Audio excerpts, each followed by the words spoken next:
Have you ever been like this? For example, when you're in a social setting, always walking on eggshells, afraid to express your true feelings. You just go along with whatever others say, even if you don't fully agree. You fear silence, being disliked, or worse, being talked about behind your back as weird. So, you learn to stay quiet, to not interrupt, to always filter your words. It's not because you're slow to respond, but because you're constantly double-checking. Will I be hated for saying this? You're not inherently socially anxious. You were just taught from a young age not to cause trouble, not to be too self-centered. Being obedient was the safest choice. So, you became increasingly obedient, increasingly cautious. In the end, you couldn't even hear your own desires anymore. You're not weak, you were just scared as a child. As a child, were you like this? When you were yelled at, you couldn't cry. Because if you did, they'd say, "Why are you crying over a little thing?" Crying doesn't help. Every time you made a mistake, you could only lower your head in apology. When you tried to speak up, you'd be told, "Don't be so dramatic." What does a child know? You'd be shamed for making a mistake, as if you'd disappointed them. You tried to ask for help, but were met with cold indifference. So, you gradually learned not to speak, not to ask, not to express yourself. You learned not to trouble others. You locked yourself in a tiny, dark space where no sound reached, where you had to breathe quietly. Constantly telling yourself that if you stayed silent and obedient, you wouldn't be scolded, you wouldn't get hurt. A lot of your reactions today are actually remnants of that childhood instinct. You always apologize in advance, not because you really did something wrong, but because you're afraid of being disliked. You constantly read others' emotions, not because you're emotionally intelligent, but because you grew up in an environment where you had to be aware of danger. You're not lacking in self-confidence. You just know all too well what will happen if you say the wrong thing. You suppress your emotions, afraid to make requests because you're scared of bothering others. You start to panic and tremble at the slightest criticism, your words turning into incoherent mumbles. What others see is the person you are now, but they don't know how many compromises you've made, just to avoid being abandoned.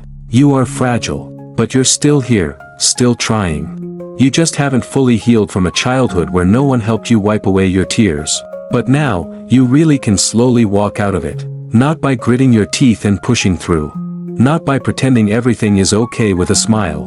Instead, you're finally able to reach out to the child you once were. From now on, you can start with small steps. Step 1. Every time you instinctively say, "Sorry," stop for a second. Ask yourself, did I really do something wrong? Or am I just afraid of upsetting others? Not everything that goes wrong is your responsibility. You don't have to push yourself into discomfort just to make others feel better. Step 2. When emotions rise, your first reaction shouldn't be to suppress them. It's okay to be sad, to feel hurt, to cry. Emotions are not burdens. They're just trying to tell you something. You're hurt, and you deserve to be cared for. Step 3. Be brave enough to say no.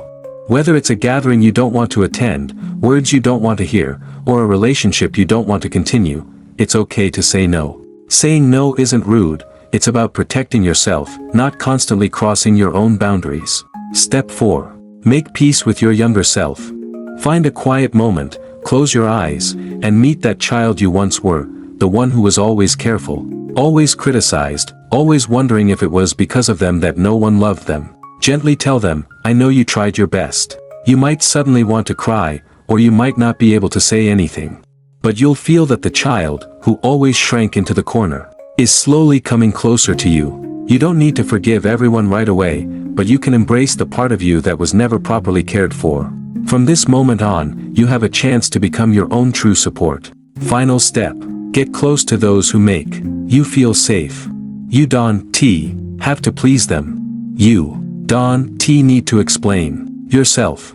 They still want to listen to you, understand you, and be with you.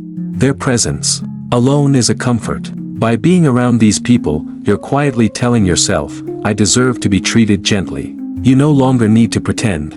You're not that lonely child anymore. Now, you have the strength to support yourself. You can finally embrace the part of you that has always been ignored. This time, you won't pretend that everything is fine. You stop, open your arms, and catch the version of you that was once abandoned. You take them through the dark, and walk into the light.